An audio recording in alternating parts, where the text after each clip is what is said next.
नमस्कार, मी श्रद्धा झीज रेसिपी स्टेपमध्ये तुमचं स्वागत करत आहे। आज मी तुमच्यासाठी एक आयुर्वेदिक पदार्थ घेऊन आलेली आहे। हे आहे आलं किंवा आपण याला अद्रक म्हणतो। आलं हे पचनास मदत करतं, पित्तनाशक आहे। सर्दी, खोकला या प्रत्येक गोष्टींवर आल्याचा आपल्याला अत्यंत महत्त्वपूर्ण असा उपयोग आहे। तर या आल्यापासून आज आपण आलेपाक वडी कशी तयार करायची हे मी तुम्हाला दाखवणार आहे। अगदी 2च वस्तूंमध्ये ही आलेपाक वडी तयार होते। तर ही आलेपाक वडी तयार करण्यासाठी मी इथे हे आलं स्वच्छ धुवून पुसून घेतलेलं आहे। आता ह्या आल्याचे आपण साल काढून घेऊया। हे पहा, बऱ्यापैकी आल्याचे साल मी इथे काढलेले आहे। आता हे आपण बारीक चिरून घेऊया। आल्याचे मी असे ओबडधोबड तुकडे केलेले आहेत आणि आपलं जेवढं आलं आहे त्याच्या 1.5 पट प्रमाणात आपल्याला गूळ घ्यायचा आहे। हे पहा, मी इथे एवढा गूळ घेतलाय। 1.5 पट किंवा दुप्पट आपण असा गूळ घेऊ शकतो। मिक्सरच्या भांड्यामध्ये आपण आल्याचे तुकडे टाकून घेऊ आणि बारीक अशी पेस्ट तयार करून घेऊ।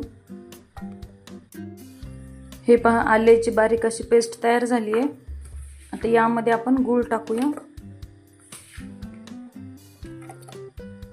हे पहा, आलं आणि गूळ आपलं एकदम छान असं बारीक झालेलं आहे।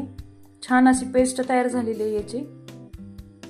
इथं गॅसवर कढई गरम करायला ठेवली आहे। यामध्ये आपण हे आलं आणि गुळाचं मिश्रण टाकूया।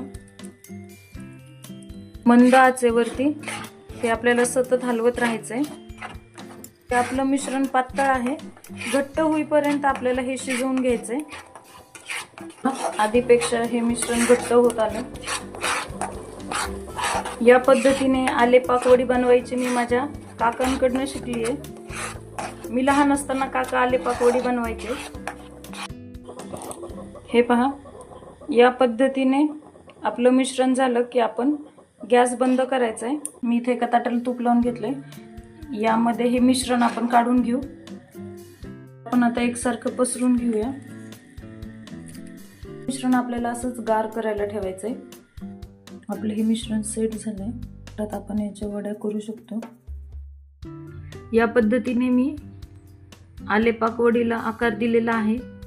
तुम्ही तुमच्या पद्धतीने लहान मोठा आकार ठेवू शकता।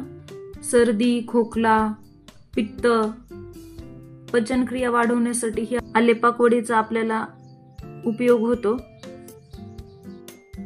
अगदी 2च वस्तूंमध्ये अत्यंत गुणकारी अशी, आपल्या शरीरासाठी आरोग्यासाठी चांगली अशी आलेपाक वडी तयार झालेली आहे। तुम्ही नक्की करून बघा।